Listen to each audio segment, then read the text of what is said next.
कश्मीर में corona virus से अमवात में बड़ी तेजी से इजाफा हो रहा है। यूटी में गुज़िश्ता 24 घंटों के दौरान मजीद 12 कोरोना वायरस के मरीजों की मौत हो चुकी है। उनमें से 11 का ताल्लुक वादी कश्मीर से था, जबकि एक जम्मू से है।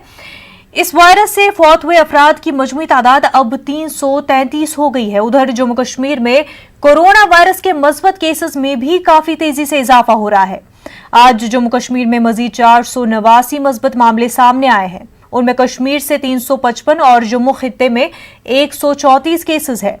जम्मू कश्मीर में अब तक वायरस मुतासर अफराद की मजमूई तादाद 18,879 हो गई है। अभी भी 7,661 एक्टिव केसेस है। आज 483 मरीज सेहतियाब भी हुए हैं। अब तक यूटी में 10,885 मरीज सेहतियाब भी हो चुके हैं। श्रीनगर में सबसे ज्यादा मस्बत केसेस है। श्रीनगर जिले में अभी भी 2,458 एक्टिव केसेस है। अमवात की शरह भी यहां ज्यादा है। श्रीनगर से हमारे एसोसिएट एडिटर शबीर अहमद हमारे साथ जुड़ चुके हैं। शबीर, तेजी से केसेस बढ़ते जा रहे हैं जम्मू कश्मीर में, और खासतौर से अगर हम कश्मीर की बात करें, न सिर्फ केसेस बढ़ते जा रहे हैं बल्कि कोरोना से अमवात भी बढ़ती जा रही है। जी हाँ मुनाज़ा, अगर हम देखें मई का और जून का डाटा जी, पॉजिटिविटी रेट अब आज की तारीख में, आज के दिन यानी 28 जुलाई को पॉजिटिविटी रेट जो 30 मई को 2.05% थी। यानी टोटल जो केसेस थे उनमें जो टोटल जो टेस्ट किए गए थे वो उनमें से कितने पॉजिटिव आते हैं, वो पॉजिटिविटी रेट परसेंट जो निकलता है वो 2.05% था। और आज वही 3.12% यानी आज की तारीख में जो 6,37,028 जो टेस्ट अवेलेबल हैं उनमें से 18,889 जो है वो पॉजिटिव है। यानी पॉजिटिविटी जो पॉजिटिव परसेंटेज है वो 3.12% है। मॉर्टिलिटी आप कह रहे थे जो डेथ रेट है, डेथ अगर हम देखें मई के महीने में 30 मई को 1.34% थी, वो आज बढ़कर 1.76% है। यहाँ मैं बताऊं, अगर हम कौमी सतह पर देखें तो ये फिर भी कम है, क्योंकि वहां पे पॉजिटिविटी 8.31% पिछली दफा आई थी। यहाँ पे लेकिन इतनी ज्यादा जो डेथ थी वो नहीं हुई थी। अगर हम देखें इस अरसे में मई से लेकर यानी जून से लेकर जुलाई के इस पूरे महीने में 232 अमवात हुई हैं। अगर आप देखें 30 जून को यही अमवात में माफी चाहूंगा, मैं मई की बात कर रहा था, ये जून की बात कर रहा था मैं। 30 मई से पूरे 30 जून से इस जुलाई के पूरे इस महीने में ये डेथ हुई है।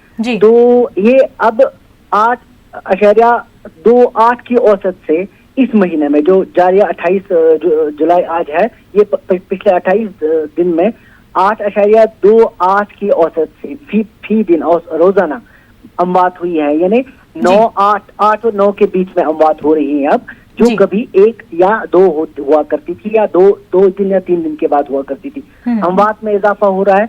जो मॉर्टिलिटीज हैं और जो पेशेंट्स का जो रश है अस्पताल में, आज भी एक ऑर्डर आया है, एसओपीज को चेंज किया जा रहा है बार बार, क्योंकि अस्पतालों में जो रश बहुत बढ़ गया था।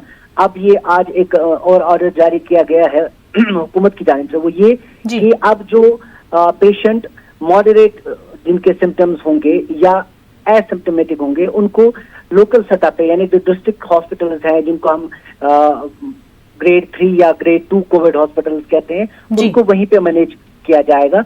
क्योंकि यहाँ पे ये देखा गया कि जो ग्रेड 1 लेवल 1 हॉस्पिटल्स हैं, यानी श्रीनगर में जो स्किम बेमिना है, स्किम श्रीनगर है, इसी तरह SMHS में कुछ वार्ड्स हैं, ये है अपना सीडी हॉस्पिटल है, यहाँ पे रश बहुत बढ़ गया था मरीजों का और वेंटिलेटर्स की भी कमी महसूस होने लगी थी। ये कमी दूर करने के लिए अब एसओपीज को थोड़ा सा ठीक किया जाने लगा, थोड़ा सा इनको रीडिजाइन किया जाने लगा कि जो ज्यादा एसिम्प्टोमेटिक केसेस थे, जो पहले अस्पतालों में आपने देखा दिन को 40-40, 50-50 लोग ठीक होकर निकलते थे, उनको कुछ नहीं किया हॉस्पिटल में उनका कुछ भी किया, कोई दवाई नहीं, कुछ भी नहीं करना पड़ता था। कुछ दिनों के बाद वो खुद ही अलामतें उनकी खत्म हो जाती थी और वो सेहतियाब हो जाते थे। अब मामला ये है कि अब डेथ आज भी आपने देखा कि 12 डेथ पूरे जेके में हुई, पर कल परसों से एवरेज आज मैंने आपको जो बता दिया कि इन 28 दिनों में 8.28 जो है पर डे की अमवात हुई है। और साथ में आपने आज भी देखा कि अभी भी जो जिसको नेग्लिजेंस, मेडिकल नेग्लिजेंस कहते हैं आम जबान में, लेकिन वो किसी इंडिविजुअल लेवल पे भी हो सकती है और ये कहीं जो इंतजामिया लेवल के हॉस्पिटल लेवल पे भी होती है जी। वो एक खातून की डेथ हो गई, जो प्रेग्नेंट लेडीज का मामला हमने शुरू से ही इसको ले लिया था, जब वो रेड जोन का जो मामला उठा था उसके बाद। हालांकि गवर्नमेंट अब उनको 8वें महीने में ही हामिला खवातीन को टेस्ट करती है, उसके बाद भी अभी भी कई उनके मामलात आते हैं और एक डेथ हो गई, जिसके बाद काफी हंगामाराई हुई। बिल्कुल शबीर, लापरवाहियां अभी भी देखने को मिल रही है। ये बताइए कि ईद के मौके पर इंतजामिया क्या कुछ इंतजामात कर रही है, किस तरह के एहतियाती तदाबीर अपनाए जाएंगे? देखिए, ईद के मौके पे ऐलान तो ये हुआ था डिविजनल कमिश्नर साहब की जानिब से कि 28, 29 और 30 को दुकानें खुली रहेंगी, लेकिन कल ही एक ऑर्डर आया था, उसमें ये लिखा गया था, चूंकि श्रीनगर के डिस्ट्रिक्ट मजिस्ट्रेट ने ये ऑर्डर किया था 28 तक, तो आज तो नहीं खुलेंगी दुकानें।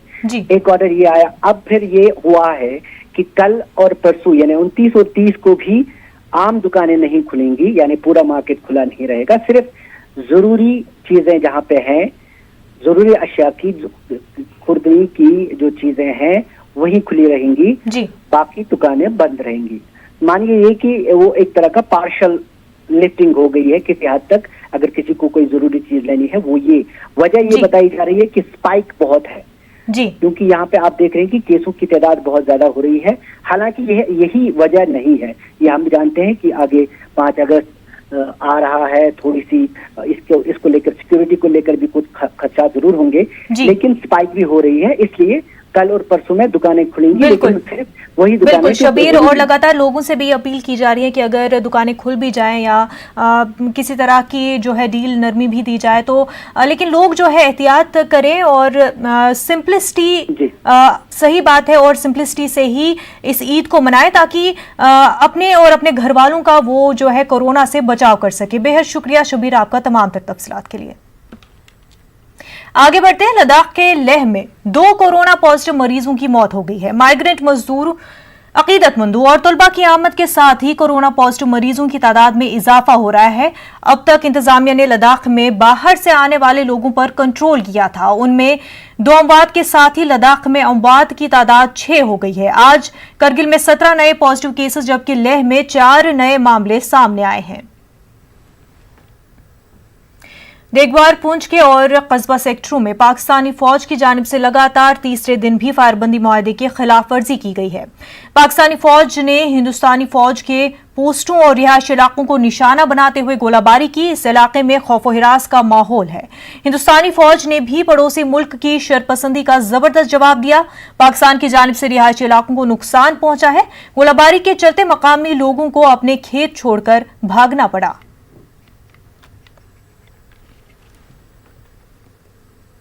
सुबह 9:30 बजे के लगभग पाकिस्तान ने जो है अचानक जो फायरिंग शुरू कर दी, तो हम लोग खेतों में काम कर रहे थे और भी साथ अड़ोस पड़ोस वाले खेतों में काम कर रहे थे। कुछ जो है गोले जो लोगों के घरों पे लगे, नुकसान नहीं हुआ, लेकिन क्या है कि थोड़ा बहुत उन्होंने क्रैकिंग कर दी लोगों के घरों को। इस रोड की देखिए कंडीशन क्या है।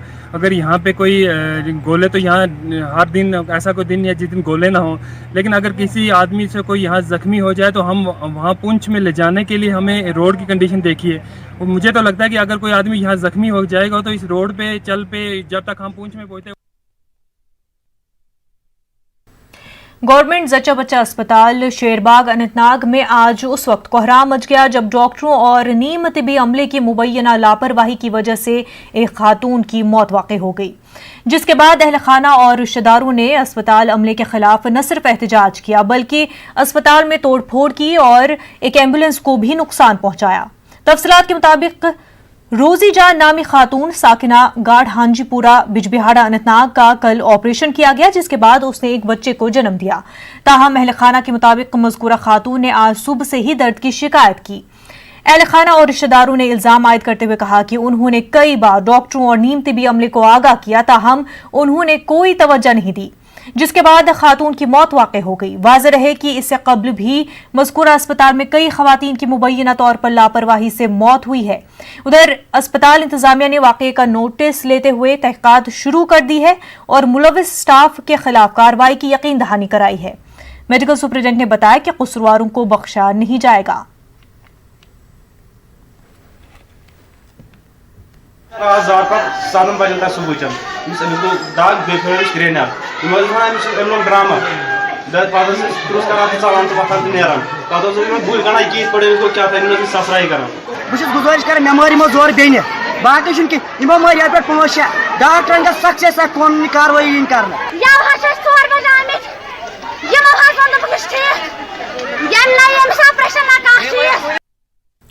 बीजेपी ने एक मरतबा फिर हुर्रियत कॉन्फ्रेंस और पाकिस्तान को निशाना बनाया है। जे.एंड.के बीजेपी सदर रविंद्र रैना ने हुर्रियत लीडरों को पाकिस्तान की कठपुतली करार देते हुए जम्मू कश्मीर के मासूम लोगों का कातिल बताया है। वाज़ेह रहे कल पाकिस्तान ने हुर्रियत लीडर सईद अली शाह गिलानी को पाकिस्तान के सबसे आला शहरी अवार्ड से नवाजने का ऐलान किया है। के नेता पाकिस्तान की कठपुतली हैं, पाकिस्तान के पेड एजेंट हैं हुर्रियत कॉन्फ्रेंस के नेता, और पिछले 30-35 वर्षों से इन हुर्रियत कॉन्फ्रेंस के नेताओं ने जम्मू कश्मीर के अंदर पाकिस्तान के साथ मिलकर खूनी खेल खेला है। पाकिस्तान के इशारों पर नाचने वाले इन हुर्रियत कॉन्फ्रेंस के नेताओं ने पाकिस्तान की सरकार, ISI और पाकिस्तान की सेना से पैसे लेकर, हथियार लेकर कश्मीर को कब्रिस्तान बनाने का काम किया है। हजारों बेगुनाह लोगों की हत्या के कातिल हैं हुर्रियत के नेता। और अली शाह गिलानी को जिस प्रकार पाकिस्तान ने अपना हाईएस्ट सिविल अवार्ड दिया है, यह दिखाता है कि हुर्रियत कॉन्फ्रेंस के नेता पाकिस्तान के इशारों पर नाचते हैं। हिंदुस्तानी फजाइये की ताकत में मजीद इजाफा करने वाले रफाल तैयारी की बुध को मुल्क में आमद होगी। इस तैयारे का इंतजार काफी अरसे से किया जा रहा है और इस इंतजार को खत्म कराने में एयर कमोडोर हिलाल अहमद राथर का अहम रोल रहा है। पेश है ये खास रिपोर्ट।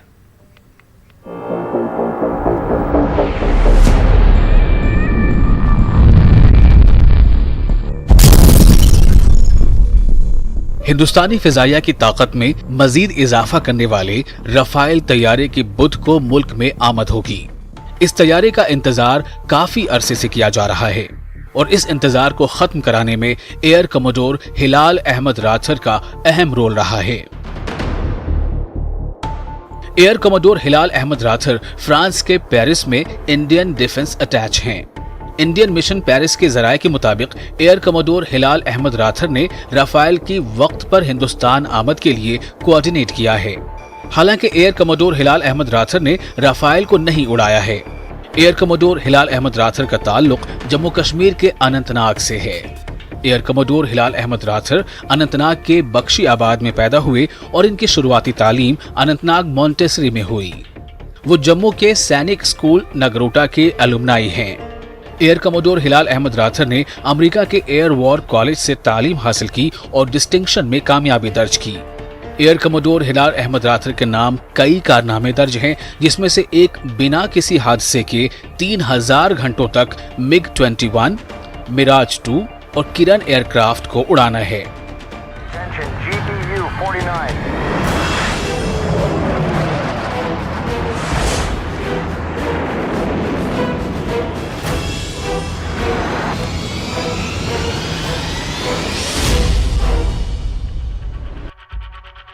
एयर कमोडोर हिलाल अहमद राथर एक फाइटर कॉम्बैट लीडर और एक फ्लाइंग इंस्ट्रक्टर हैं। एयर कमोडोर हिलाल अहमद राथर ने मुतअद्दिद एजेंसियों के साथ हमाहंगी में शामिल होने के दौरान 30 से ज्यादा लड़ाका दस्तों और 8 RPA टीमों के महफूज तर्ज अमल की निगरानी की और बहुत ही मुख्तसर नोटिस पर बाज़ औक़ात तैनाती भी की। एयर कमोडोर हिलाल अहमद राथर अपनी खिदमात और उसूलों के साथ हमेशा ईमानदार रहे हैं और हमेशा मिसाली अंदाज में अपने काम को अंजाम दिया है।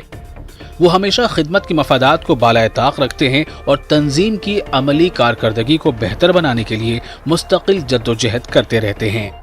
आला नज़्म नस्क की खिदमात के लिए सदर जमहूरिया ने एयर कमोडोर हिलाल अहमद राथर को विशिष्ट सेवा मेडल से नवाजा था।